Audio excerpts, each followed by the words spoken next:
नमस्कार। आकाशवाणी से प्रस्तुत है समाचार प्रभात।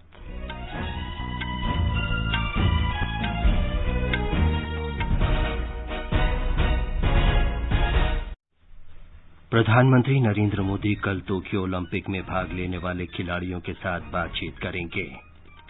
ओडिशा के पुरी में आज विश्व प्रसिद्ध भगवान जगन्नाथ की रथ यात्रा आरंभ होगी।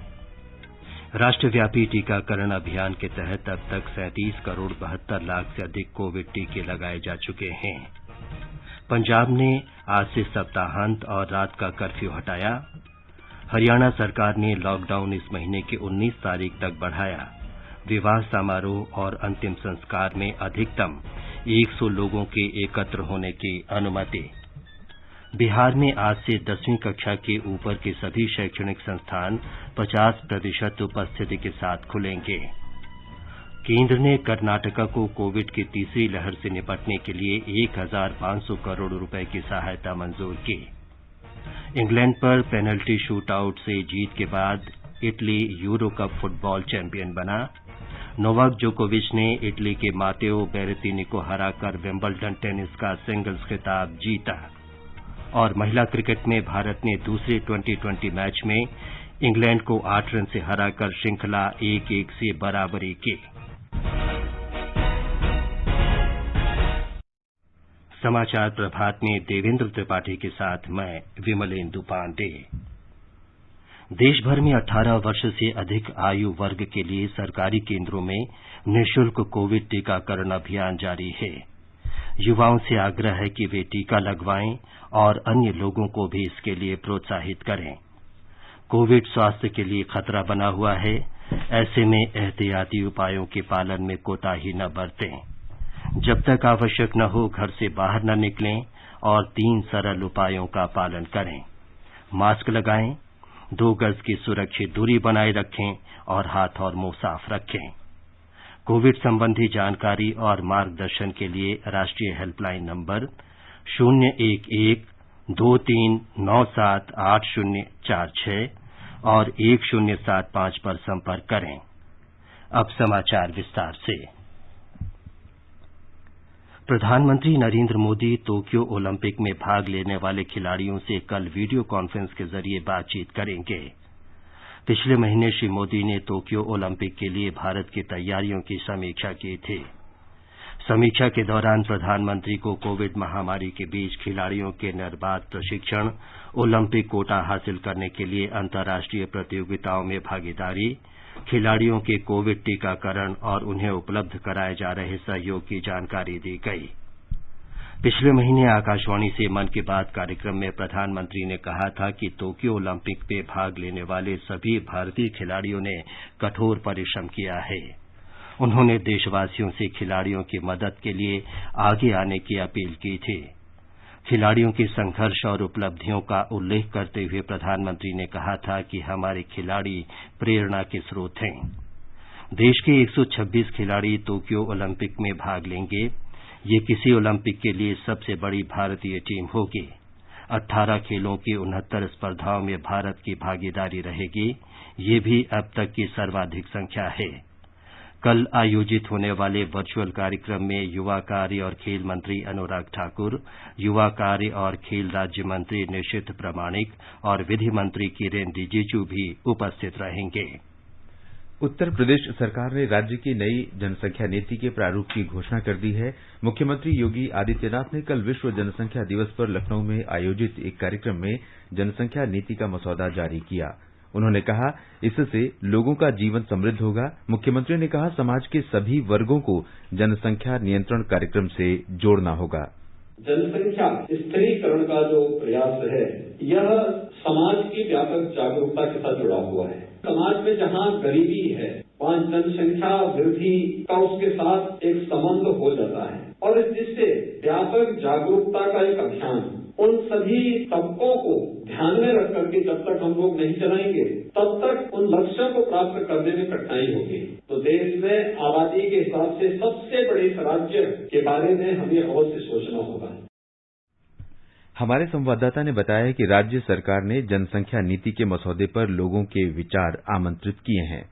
मुख्यमंत्री योगी आदित्यनाथ ने कहा है कि बढ़ती हुई जनसंख्या समाज में व्याप्त असमानता समेत प्रमुख समस्याओं का मूल है। उन्होंने कहा कि अधिक जनसंख्या विकास में बाधा है। समुन्नत समाज की स्थापना के लिए जनसंख्या नियंत्रण प्राथमिक शर्त है। उन्होंने लोगों से विश्व जनसंख्या दिवस पर बढ़ती समस्याओं के प्रति स्वयं और समाज को जागरूक करने का प्रण करने की अपील की। नीति के मसौदे के अनुसार 2 से अधिक बच्चे वाले लोग स्थानीय निकाय चुनाव नहीं लड़ सकेंगे। जिन लोगों की 2 तक ही संतानें होंगी उन्हें और अधिक सरकारी सुविधाएं और प्रोत्साहन प्रदान किए जाएंगे। मसौदे में यह भी कहा गया है कि 2 बच्चों के मानदंड का पालन नहीं करने वाले सरकारी कर्मचारी कई लाभों से वंचित रहेंगे। साथ ही सब्सिडी और सरकारी योजनाओं का लाभ नहीं ले पाएंगे। इस अवसर पर मुख्यमंत्री ने नवविवाहितों के बीच परिवार नियोजन के साधनों को प्रोत्साहन करने के लिए शगुन किट का भी वितरण शुरू किया। MS यादव, आकाशवाणी समाचार, लखनऊ।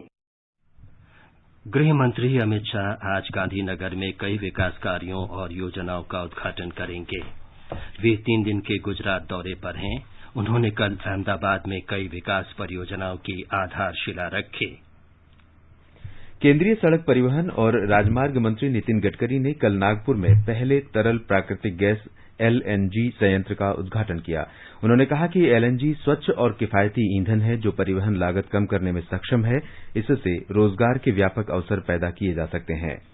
LNG भविष्य का ईंधन है और इससे परिवहन क्षेत्र में क्रांति आएगी। देश का पहला निजी LNG संयंत्र बैद्यनाथ आयुर्वेदिक समूह ने नागपुर जबलपुर राजमार्ग के निकट केम्प्टी रोड पर स्थापित किया है। श्री गडकरी ने बताया कि केंद्र सरकार परंपरागत ईंधन के विकल्प के रूप में एथेनॉल, विद्युत, CNG और LNG उपलब्ध करा रही है। उन्होंने कहा कि देश में चीनी और चावल का अतिरिक्त उत्पादन हो रहा है। उन्होंने सुझाव दिया कि ऐसे अतिरिक्त उत्पादन का इस्तेमाल जैव ईंधन निर्मित करने में किया जा सकता है। उन्होंने ये भी कहा कि किसानों को ईंधन बनाने वाली फसलें उगानी चाहिए जिससे कि कृषि के जरिए रोजगार बढ़ाए जा सकें। We have to create more employment potential in the country and we need to help to agriculture. Without that, in place of wheat and rice, if they can making gas and petrol alternative, it can be a viability for agriculture as a cost saving. भगवान जगन्नाथ की विश्व प्रसिद्ध रथ यात्रा आज ओडिशा के पुरी में शुरू हो रही है। सुचारू रथ यात्रा के लिए कड़ी सुरक्षा इंतजाम किए गए हैं। हमारे संवाददाता ने बताया है कि ये दूसरा अवसर है जब कोरोना महामारी के कारण रथ यात्रा का आयोजन आम श्रद्धालुओं के शामिल हुए बिना हो रहा है। आज रथ यात्रा के लिए सारी तैयारियां पूरी कर ली गई है। आज दोपहर गजपति महाराज दिव्य सिंह देव के द्वारा छेरा पहरा रस्म के साथ प्रभु श्री जगन्नाथ, उनके बड़े भाई श्री बलभद्र और बहन देवी सुभद्रा अपने अपने रथ में विराजमान होंगे और फिर सेवावतों के द्वारा रथ खींचे जाएंगे। आमतौर पर हजारों भक्तों के द्वारा रथ खींचे जाते हैं, लेकिन इस बार कोविड महामारी के चलते यह कार्य सेवायतों के द्वारा किया जा रहा है। इस बार पूरी रथ यात्रा में प्रत्यक्ष रूप में जो करीब 8000 लोग शामिल हो रहे हैं, उन सब का कोविड परीक्षण कर लिया गया है। लोक स्वास्थ्य की दृष्टि से पुरी में कर्फ्यू लगा दिया गया है ताकि किसी भी प्रकार की भीड़ इकट्ठा न हो पाए। हालांकि देवताओं के लाखों भक्त छोटे पर्दे पर उनके दर्शन का सौभाग्य प्राप्त कर सकते हैं। भुवनेश्वर से आकाशवाणी समाचार के लिए गिरीश चंद्र दास। राष्ट्रपति, उपराष्ट्रपति, प्रधानमंत्री और गृह मंत्री ने रथ यात्रा पर लोगों को शुभकामनाएं दी हैं। राष्ट्रपति रामनाथ कोविंद ने भगवान जगन्नाथ रथ यात्रा के अवसर पर लोगों, विशेषकर ओडिशा के श्रद्धालुओं को बधाई दी है। श्री कोविंद ने भगवान जगन्नाथ की अनुकंपा से सबके लिए सुख, समृद्धि और स्वास्थ्य की कामना की है। उपराष्ट्रपति एम वेंकैया नायडू ने रथ यात्रा के अवसर पर लोगों को बधाई दी। अपने संदेश में उन्होंने कहा कि पुरी में होने वाली भगवान जगन्नाथ की रथ यात्रा ओडिशा समेत पूरे भारत के श्रद्धालुओं के लिए अत्यंत पावन और बहुप्रतीक्षित उत्सव है। उन्होंने कहा कि ये उत्सव देश की विविधता और समावेशी संस्कृति का प्रतीक है। भारत समेत विश्व भर में कोरोना की अप्रत्याशित परिस्थिति को देखते हुए उपराष्ट्रपति ने लोगों से रथ यात्रा का उत्सव मनाने में बेहद सावधानी बरतने और कोरोना से बचाव के नियमों का पालन करने की अपील की। गृहमंत्री अमित शाह ने जगन्नाथ रथ यात्रा की शुभकामनाएं दी हैं। श्री शाह ने एक ट्वीट में महाप्रभु जगन्नाथ की कृपा से लोगों के जीवन में स्वास्थ्य, सौभाग्य और समृद्धि की कामना की है। गुजरात के अहमदाबाद में भगवान जगन्नाथ की वार्षिक रथ यात्रा शुरू हो गई है। अहमदाबाद में जमालपुर के जगन्नाथ मंदिर से रथ यात्रा शुरू होने से पहले केंद्रीय गृह मंत्री अमित शाह ने आज सुबह मंगला आरती की। मुख्यमंत्री विजय रूपाणी और उप मुख्यमंत्री नितिन पटेल ने पहंडी की विधि संपन्न की। ब्यौरा हमारी संवाददाता से। गुजरात सरकार और मंदिर के प्रशासकों ने आज की रथ यात्रा लोगों को शामिल किए बिना पूरी हो सके, इसके लिए व्यापक प्रबंध किए हैं। इस तरह इस बार की रथ यात्रा में रंगों से सुशोभित 11 हाथी, सैकड़ों ट्रकें और भजन मंडलियां शामिल नहीं है। आज की रथ यात्रा के लिए भगवान के तीनों रथों के अलावा मंदिर के महंत और ट्रस्टी के लिए 2 अतिरिक्त वाहनों की अनुमति दी गई है। कोविड नियमों के कड़ाई के पालन के साथ रथ यात्रा शांतिपूर्ण तरीके से सम्पन्न हो, इसके लिए सुरक्षा के कड़े प्रबंध किए गए हैं। रथ यात्रा के मार्ग पर भगवान के दर्शन के लिए लोगों की भीड़ को एकत्र होने से रोकने के लिए रथ यात्रा के 19 किलोमीटर के मार्ग पर कर्फ्यू लगा दिया गया है। सामान्य तौर पर 12 घंटे में पूरी होने वाली रथ यात्रा को इस बार 5 घंटों में पूरी करने के लिए कहा गया है। योगेश पंड्या, आकाशवाणी समाचार, अहमदाबाद। पूर्वोत्तर क्षेत्र विकास मंत्री जी किशन रेड्डी ने कहा है कि संपूर्ण पूर्वोत्तर क्षेत्र के सामाजिक आर्थिक विकास की गति को तेज करना उनकी प्राथमिकता होगी।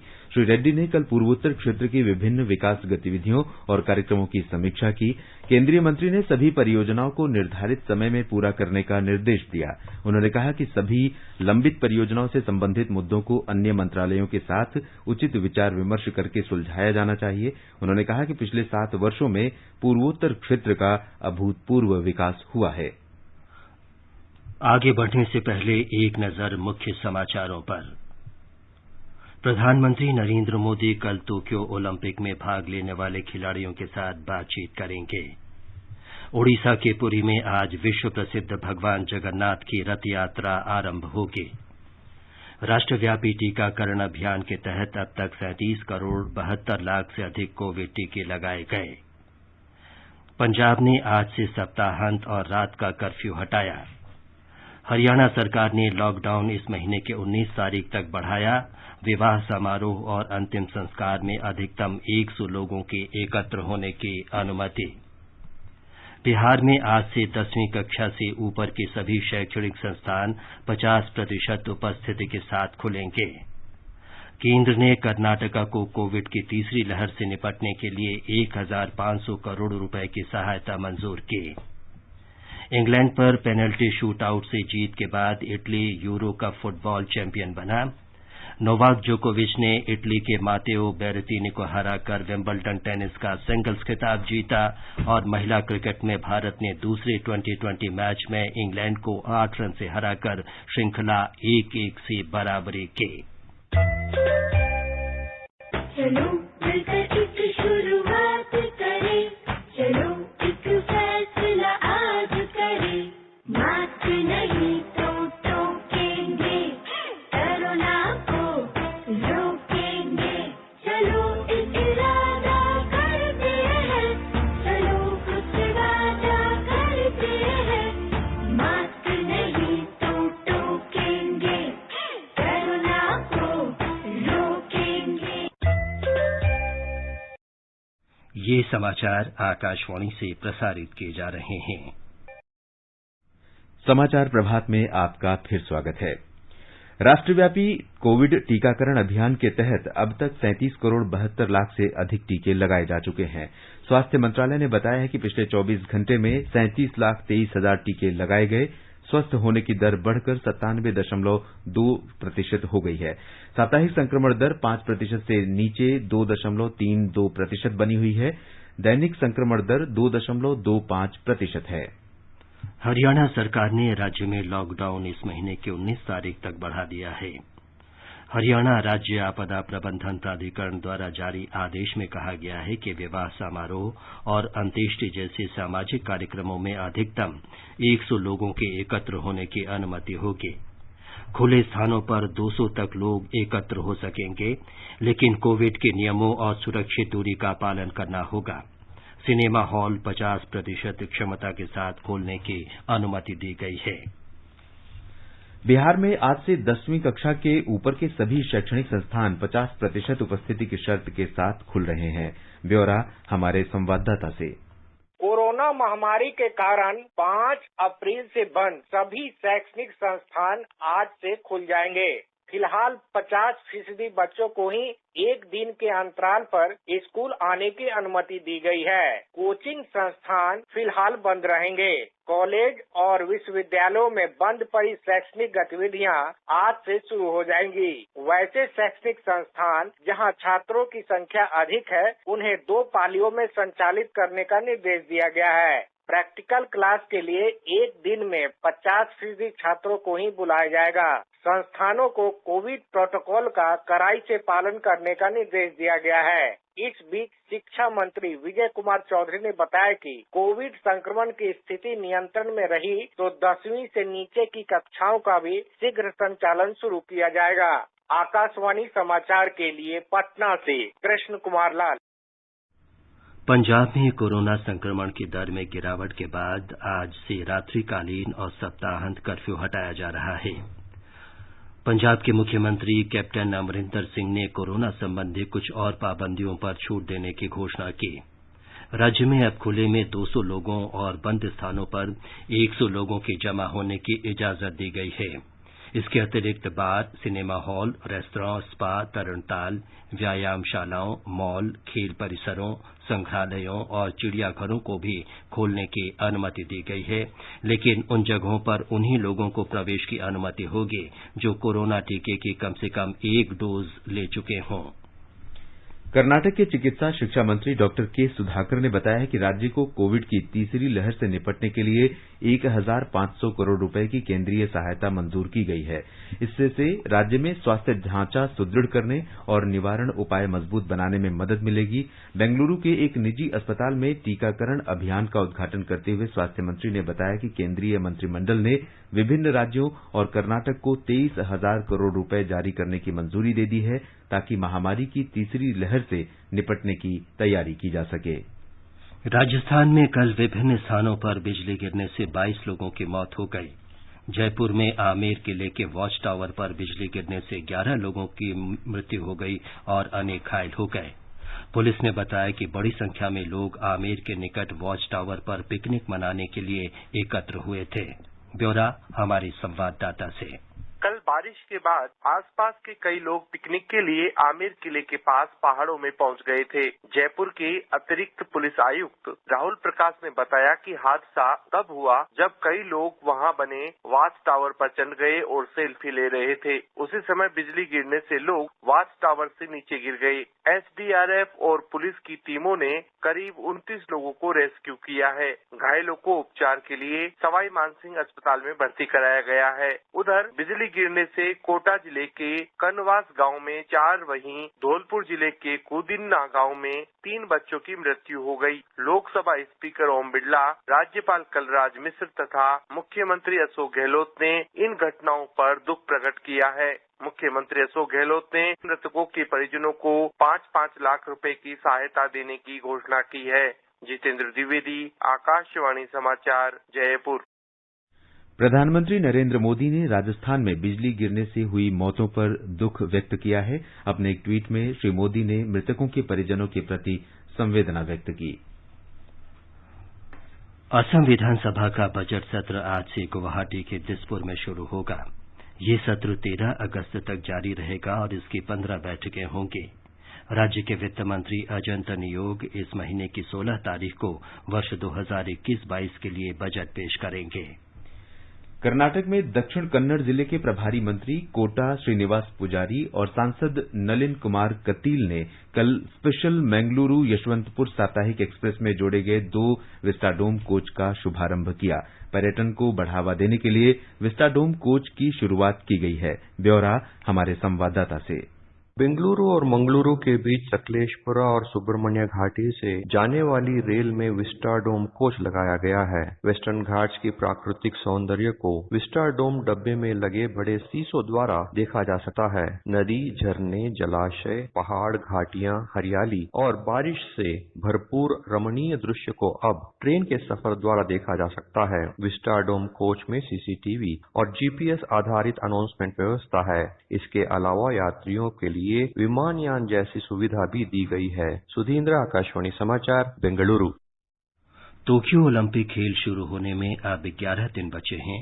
इस सिलसिले में आकाशवाणी समाचार की ओर से हम आपको 62 किलोग्राम फ्री स्टाइल वर्ग की महिला पहलवान सोनम मलिक के हरियाणा के एक छोटे से गांव से ओलंपिक तक के सफर के बारे में बता रहे हैं। सोनम मलिक का जन्म सोनीपत के मदीना गांव में 15 अप्रैल 2002 को हुआ था। सोनम ने राष्ट्रीय खेलों में स्वर्ण पदक और अंतर्राष्ट्रीय कैडेट कुश्ती प्रतियोगिता में 2 स्वर्ण पदक जीते हैं। उनका जन्म एक ऐसे परिवार में हुआ जहां उनके पिता और चचेरे भाई पहलवान थे। उन्होंने गांव में नेताजी सुभाष चंद्र बोस खेल परिसर में कोच अजमेर मलिक के मार्गनिर्देशन में प्रशिक्षण लिया। 2017 और 2019 में 2 स्वर्ण पदक हासिल करना उनके कैरियर की बड़ी उपलब्धि रही। आरंभ में उनके कोच उन्हें 2024 में होने वाले पेरिस ओलंपिक के लिए तैयार कर रहे थे, लेकिन सोनम की क्षमता को देखते हुए योजना में अचानक बदलाव किया गया। सोनम को 2016 के रियो ओलंपिक में कांस्य पदक जीतने वाली साक्षी को पराजित करने में लंबा समय नहीं लगा। जनवरी 2020 में वे एक समय साक्षी से पिछड़ रही थी,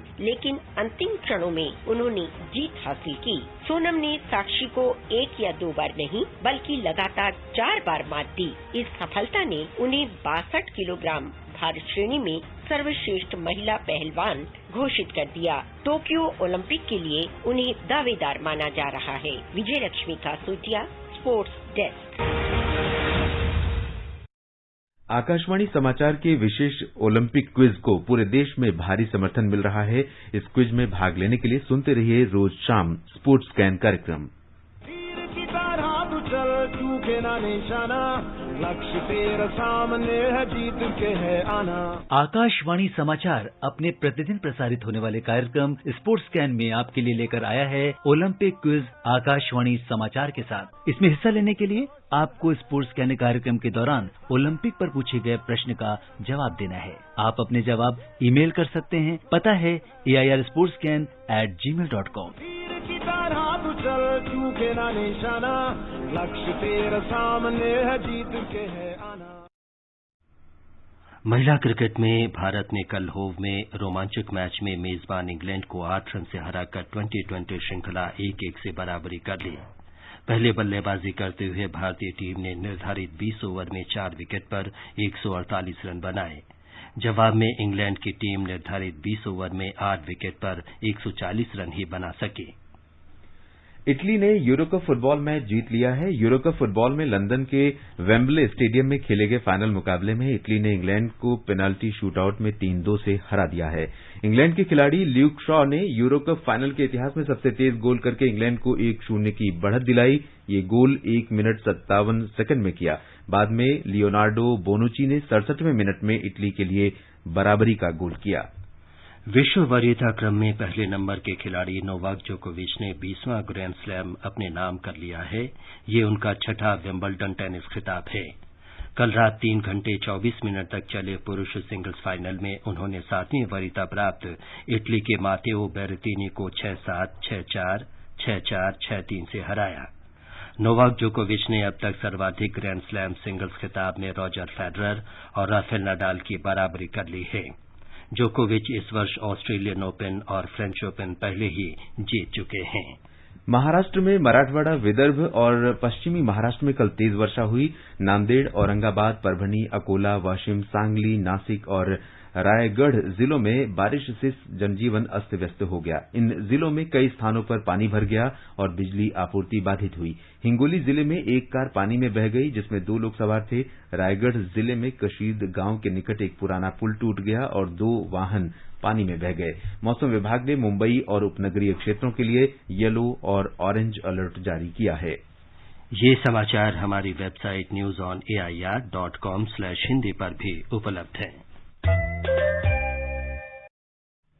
देवेंद्र, बताएं कि आज के समाचार पत्रों में क्या विशेष है। जी विमलेंदु, लखनऊ में अलकायदा के 2 आतंकियों की गिरफ्तारी कुछ अखबारों की अहम खबर है। राष्ट्रीय सहारा लिखता है, यूपी को दहलाने की साजिश नाकाम, एटीएस ने बड़े आतंकी मॉड्यूल का किया पर्दाफाश। अमर उजाला का कहना है, मानव बमों से यूपी को दहलाने की थी साजिश। इसका उद्देश्य आतंकी गिरोह में युवकों की भर्ती और उन्हें कट्टरपंथी बनाना है। उत्तर प्रदेश की नई जनसंख्या नीति पर जनसत्ता की सुर्खी है, योगी ने कहा जनसंख्या नियंत्रण बिना उन्नति नहीं। इस नीति का लक्ष्य जनसंख्या में स्थायित्व प्राप्त करना तथा मातृ और शिशु मृत्यु दर को कम करना है। नवभारत टाइम्स की अहम खबर है, नए सूचना प्रौद्योगिकी मंत्री की चेतावनी के 3 दिन बाद ट्विटर ने नियम माने, शिकायत अधिकारी की नियुक्ति की। सूचना प्रौद्योगिकी मंत्री अश्विनी वैष्णव ने कल स्वदेशी सोशल मीडिया ऐप कू पर अपनी पहली पोस्ट डाली, बोले कू ऐप पर यूजर्स को होगा फायदा। नीति आयोग के उपाध्यक्ष राजीव कुमार के हवाले से हिन्दुस्तान लिखता है, दोहरे अंक में वृद्धि दर्ज करेगी अर्थव्यवस्था, किसी भी संभावित तीसरी कोविड लहर से निपटने के लिए देश बेहतर तरीके से है तैयार। अब हम महामारी को छोड़ रहे हैं पीछे। दैनिक जागरण का कहना है, पेट्रोल डीजल से सुधर रही है राजस्व की सेहत, बजट अनुमान से 1,30,000 करोड़ रुपए से अधिक के संग्रह की उम्मीद। देश भर में बारिश और बाढ़ आपदा के बीच बिजली गिरने से उत्तर प्रदेश में 40 लोगों की मौत की खबर हिन्दुस्तान ने दी है। उधर मौसम का मिजाज शीर्षक से जनसत्ता की टिप्पणी है, हवा प्रणालियों के पूर्वानुमान में दिक्कत से गलत हो रही भविष्यवाणियां। विशेषज्ञों ने कहा मॉडल्स द्वारा भेजे गए सिग्नल्स गलत तथा पूर्वी और पश्चिमी हवाओं के बीच संपर्क में नहीं दिखी एकरूपता। दैनिक भास्कर की सुर्खी है, देश में 3 करोड़ लोग कोरोना को हराकर हुए स्वस्थ। दुनिया में सबसे अच्छी रिकवरी दर भारत में 97.18%, जबकि सर्वाधिक केस वाले अमेरिका में 84.18%। अंत में मुख्य समाचार एक बार फिर। प्रधानमंत्री नरेंद्र मोदी टोक्यो ओलंपिक में भाग लेने वाले खिलाड़ियों के साथ कल बातचीत करेंगे। ओडिशा के पुरी में आज विश्व प्रसिद्ध भगवान जगन्नाथ की रथ यात्रा आरंभ होगी। राष्ट्रव्यापी टीकाकरण अभियान के तहत अब तक 37 करोड़ 72 लाख से अधिक कोविड टीके लगाए जा चुके हैं। पंजाब ने आज से सप्ताहांत और रात का कर्फ्यू हटाया। हरियाणा सरकार ने लॉकडाउन इस महीने की 19 तारीख तक बढ़ाई। विवाह समारोह और अंतिम संस्कार में अधिकतम 100 लोगों के एकत्र होने की अनुमति। बिहार में आज से 10वीं कक्षा के ऊपर के सभी शैक्षणिक संस्थान 50% उपस्थिति के साथ खुलेंगे। केंद्र ने कर्नाटका को कोविड की तीसरी लहर से निपटने के लिए 1,500 करोड़ रुपए की सहायता मंजूर की। इंग्लैंड पर पेनल्टी शूटआउट से जीत के बाद Italy euro cup football champion बना। और नोवाक जोकोविच ने इटली के मातेओ बेरेतिनी को हराकर विंबलडन टेनिस का सिंगल्स खिताब जीता।